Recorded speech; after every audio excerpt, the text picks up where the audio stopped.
Wednesday, April 5th, live on the Chapters Network and the TAN Talk Radio Network. Imagine, if you will, submitted for your approval, several enigmatic tales and stories on a very curious radio show. The signpost up ahead reads that you have entered the ozone.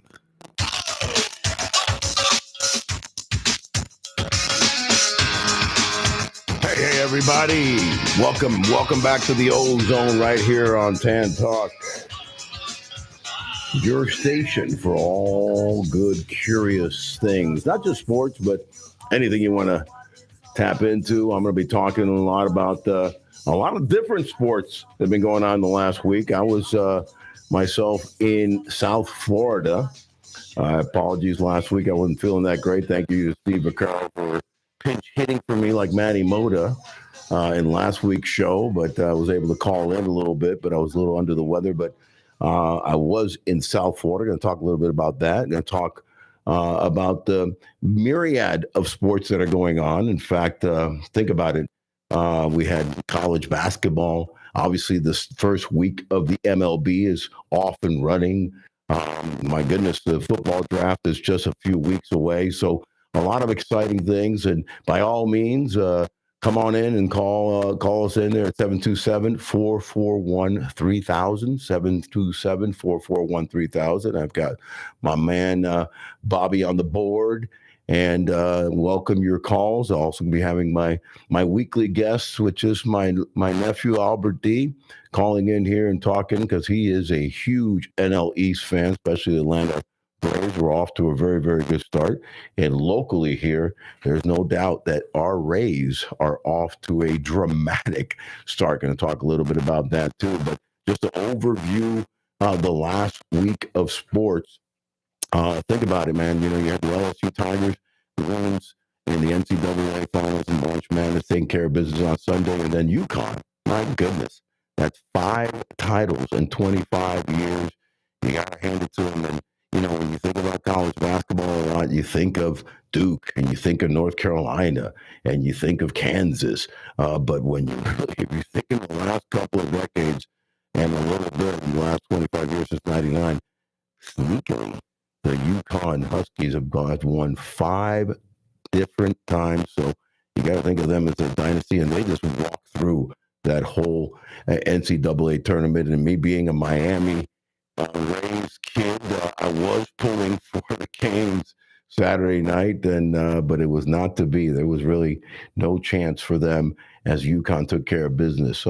Myself, I was down in South Florida for something pretty darn cool. It kind of dates me, but that's okay because I'm proud to be a not 60. I'm sexty, man. I don't put an I on that. But last year I turned 60 or sexty on May 8th, and 30 years ago, the first pitch was thrown April 5th. In fact, today is the exact date, April 5th, 1993, that Joe DiMaggio, the Yankee Clipper himself, threw out the first pitch at Joe Robbie Stadium. Obviously, now they play at Marlins Park now, Lone Depot Park now. They hate that name. Sorry, I got to say it, but it is what it is. They're taking care of business and earning some money over there for their team, but what a weird name. But at Joe Robbie Stadium, 1993, and we played the Dodgers. I'll never forget it. I was at first base, and I was creeping in when Jose Offerman leading off from Tommy Lasorda's Dodgers. Herschel was going to be on the mound for the Dodgers. For us, it was the legend that is Charlie Huff. I think he was 46 or 47. Though he looked 66 or 67, but the knuckleballer threw out that first pitch. And the Marlins, now the Miami Marlins, honored myself, Mr. Marlin, Jeff Conine, and also a couple other guys, Alex Arias and Luis Aquino, one of our infielders, and Luis was one of our guys that we used a lot as a starter and reliever, closer. Luis did a little bit of everything for us, and they had us out there. I threw out the first pitch in the game on Friday night versus their second game of the season against the Mets. In fact, their first win this season. So I think we brought them good luck. But it just brought back so much memories of back in 1993 and being the first team, not only in Miami and South Florida, but for the state of Florida. Obviously, 5 years later, the Tampa Bay Rays, or at that time, the Tampa Bay Devil Rays came about. But honestly, that was quite the honor for myself, having been born in Cuba, came over around 6 years old and raised in Miami to have represented Miami, and forever will be tied to that lore, that epic historic scenario. So it's something I'm very proud of, and I thank the Marlins and the new ownership there for doing the right thing. You know, they had us out there. We met a lot of the fans. During the game they had us signing autographs and taking pictures, and they had quite a good crowd there against the Mets, and it was very, very special. So I'll never forget that, and it's something that I think you're looking at expansion, and because think about it, now there's 4 teams that are celebrating this year. Two of them, the Marlins and the Colorado Rockies, their 30th anniversary. The Rays and the Arizona Diamondbacks, their 25th anniversary. So, a lot of really goodwill celebrations. And it gets me thinking that baseball, Major League Baseball, is not the type to, jump around and move teams around. Football, no doubt, has done it. NBA has done it, even hockey. But baseball tries to stay, where they're at, and what they try to do is expand by a couple teams every few years. It's been 25 years. Keep an eye on that, ladies and gentlemen, because I think around the corner, we're going to be having a couple of more teams. Obviously, Montreal is one of those possible destinations that you might see. And then out west somewhere, maybe Vegas or Portland, Oregon. And I think that's great for baseball. So, it was really, really, really cool, and I'm very thankful for that opportunity. And I think expansion for Major League Baseball will be wonderful.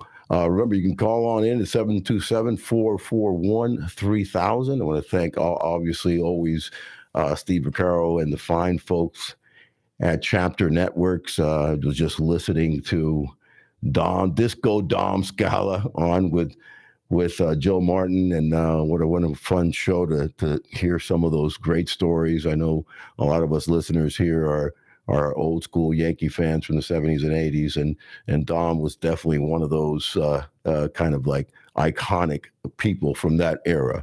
Bobby, you got Albert. Albert. Okay, man. Listen, coming on in our weekly out of the pen star. Al D. Jr. Al D., how you doing, buddy?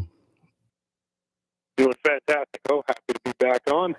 Thanks, man. I was just talking about, and you were there with me, and I appreciate you coming out and sharing on it. In fact, it was on your birthday, last Friday on the 31st, your 38th birthday, young man, and got a chance to see something, and be participative, something that is historic. You were just a little 8-year-old back then when that happened.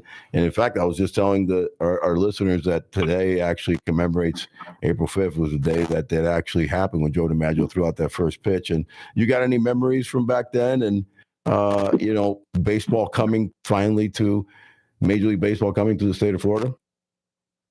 Yeah, man. I mean, I was a little younger. I was 8 years old when you had the opportunity to be the inaugural first baseman for the then Florida Marlins. I remember just little bits and pieces, but some fun ones. I remember being a little kid riding in I think it was Benito Santiago's Ferrari. Lamborghini, maybe. Yeah, Lamborghini. Yeah. At the time, it all blended together. But yeah, I remember like just cool little moments and snippets of being around the clubhouse and seeing some little, at the time you don't know what you're seeing, what you're taking in, but it was still really cool to just, have some moments. I remember once, I think you got me in the Shea Stadium when you guys played the Mets. Yeah. I got to get on the field at Shea, which was really cool, back at the old Shea. So definitely some awesome memories, and it was cool to see you catch up with some of the old teammates here this weekend with Jeff Conine and some of the some of the other OG Marlins. Yeah, definitely the OG. Hey, listen, I'm going to throw you a little curveball and get your opinion on something that every time, 5 years ago they had a nice little event at Marlins Park over there to commemorate the 25th anniversary. And the one thing that stands out for me for that day, there's so many things. We had like 45,000 people there. There was so much excitement. Is the first pitch, because the first pitch of Major League Baseball season is different than any other sport in the world. Okay, is when you drop the puck, the first game of the NHL, tip off in basketball, kick off in football. It's not as dramatic as the first pitch. In fact, opening day, the pomp and circumstances around opening day, we just had it, last Thursday. Tomorrow will be exactly a week, and so many teams and a few teams I think are still waiting. They started on the road. They're about to have their own, right? Because half the teams are on the road of the 30. But what stood out for me was the knuckleball. I'm creeping in at first because Jose Offerman was known for a potential bunting, and Dave Magadan was at third creeping in, and Frank Pulley was behind the plate, right? And Charlie Huff threw this dramatic knuckleball first pitch, and Benito almost had to reach on the other side. Jose was a switch hitter, and he reached over to his glove side to make this catch. And Frank Pulley, may he rest in peace, called a strike. There was no way that pitch was a strike. But I think he was kind of set that, wherever this knuckleball is going to go, I'm not going to start the first game ever in Marlins history with a ball. And the crowd went nuts. I literally almost stood up out of my crouch, and looked around and kind of, sucked it in, and then, got back to the game, pitch two. But it was incredible. And I have this idea. Tell me what you think. And I want to call it, because his name's Frank Pulley, the great umpire, and he was very dramatic with his strike calls.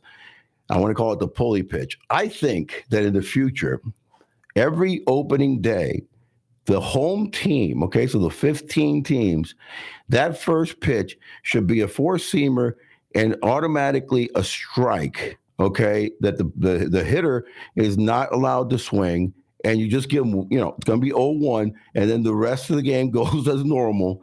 But it gives that excitement of that euphoria of the first pitch being a strike, and the 40-some thousand, whatever number thousand, most stadiums are sell out, right?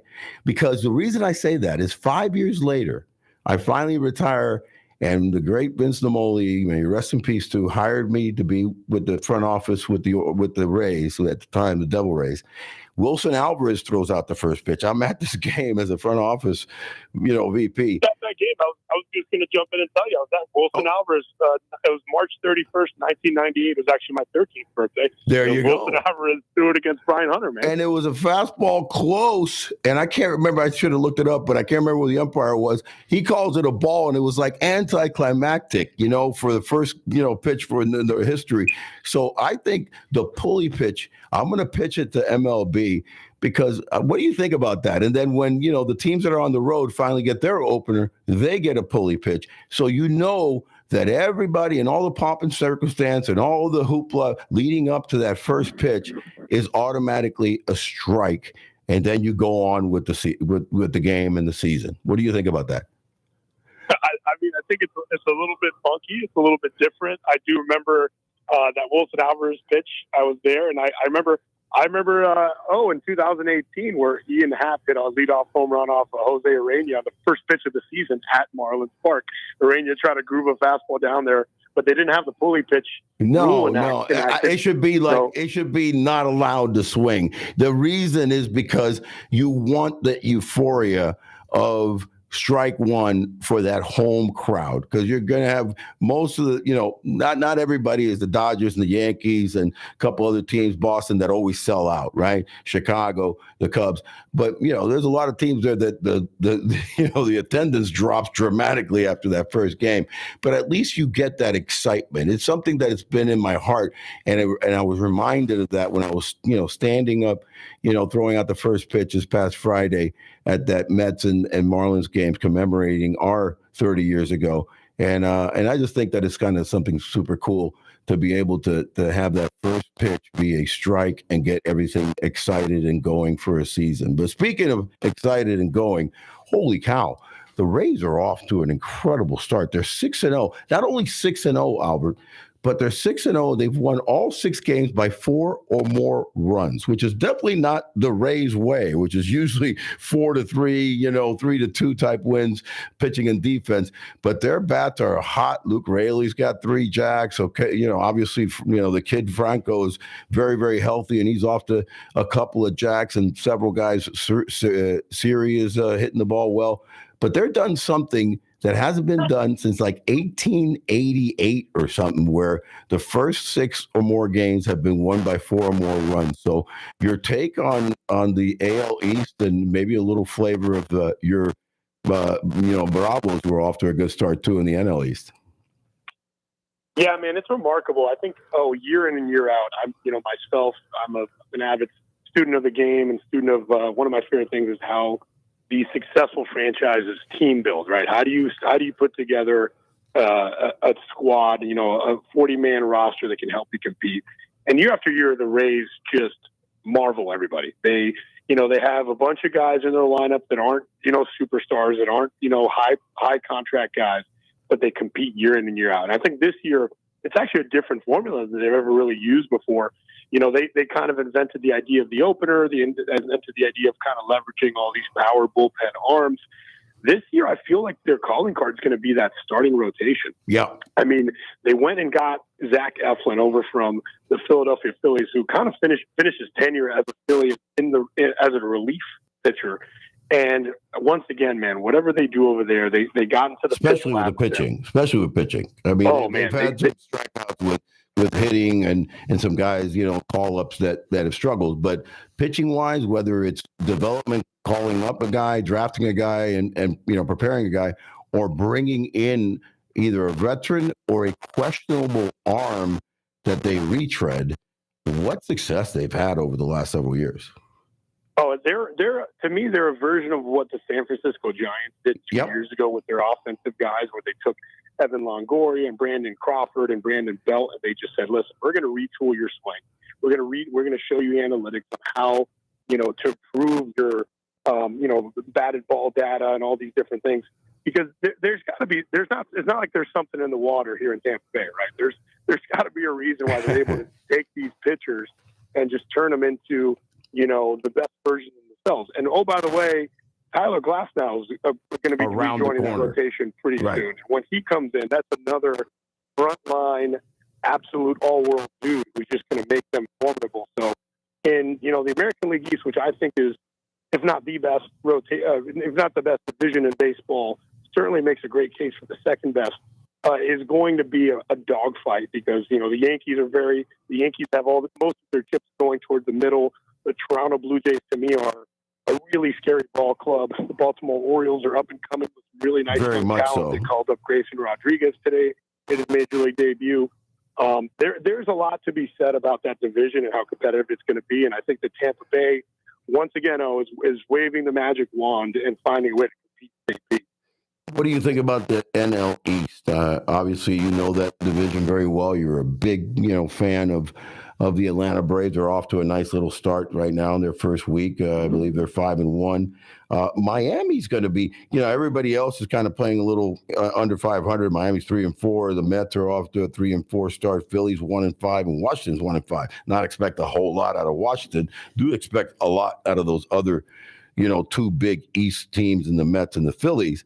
But Atlanta definitely is the cream of the crop, wouldn't you say, in that division as far as winning, even though money-wise it's the Mets? I mean, the Braves they've really positioned themselves under Alex Anthopoulos' tenure to be competitive, not just this year, but for the next stretch run. If you look at that lineup, they basically locked up every single position player to a team-friendly long-term contract, with the exception of shortstop, which, that's still kind of an open door. It's a team that's really built for a postseason run. They have a deep starting rotation. They have an assembly of good arms in the back end. They got a really deep lineup, which might be the deepest lineup in the National League. I mean, move over Padres, move over Dodgers. That lineup is for real. The Marlins are they're actually, I think, going to compete a little bit this year. What they've done is, if you look back, they've actually been able to win some trades, which, they haven't really done the best job of developing some guys. They've missed on the internal dudes. They obviously aren't really big spenders in the free agent market. But look at some of their key players. Sandy Alcantara came over through the Marcell Ozuna trade, right? Jazz Chisholm was part of a trade from Arizona. Luis Ariz, who was a National League batting champion, or the American League defending batting champion, is actually probably going to contend for the National League title this year. Came over trade from Minnesota. Dramatic batsmith. Jesus Luzardo, who's a local product, nasty. Came over in a trade with Charlie Martin. He pitched that night we were there. Oh my gosh, he's legit. He's overwhelming. Hey, before we got to go, because we got about a minute. Your thoughts on the two best players in the world? They're off to a 4-2 start. I know it's only a week. And speaking of weak with an A, their pitching staff tends to struggle. But the Angels, I mean, everybody's wanting to see, Mike Trout and the great Shohei Ohtani to go into a playoff situation. Any thoughts on that team and maybe making a push this year? There's a couple key components that are going to really, kind of determine which way the needle falls for that team. Always for them, starting pitching is a question. I think they finally are able to get a little bit of depth behind Shohei.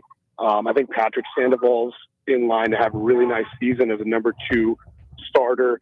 They have some position guys that are coming up that are playing well. Logan O'Hoppy's looking like he's fitting the bill behind the plate as a catcher. The big key for them, believe it or not, here's my guy for them that's going to make it or break it. Anthony Rendon. Yeah. If Anthony Rendon can find his form and regain what he was with the Washington Nationals and put 140 games under his belt of productive baseball this year, that team can compete in that division, because I don't think the AL West is as formidable as it has been in the past. Yeah. So I think I think the A's are down. Listen, I'm going to have you again next week, my friend. Enjoy your weekend. Happy birthday, belated, to the Al D. And thanks, everybody, for listening in. And catch us next week.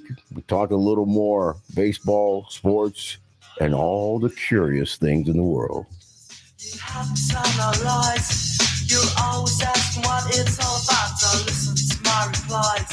You say to me, I don't talk enough. But when I do, I'm a fool. These times I spent, I've realized to shoot through and leave you. The things you say, your past just give you away. The things you say, you're unbelievable.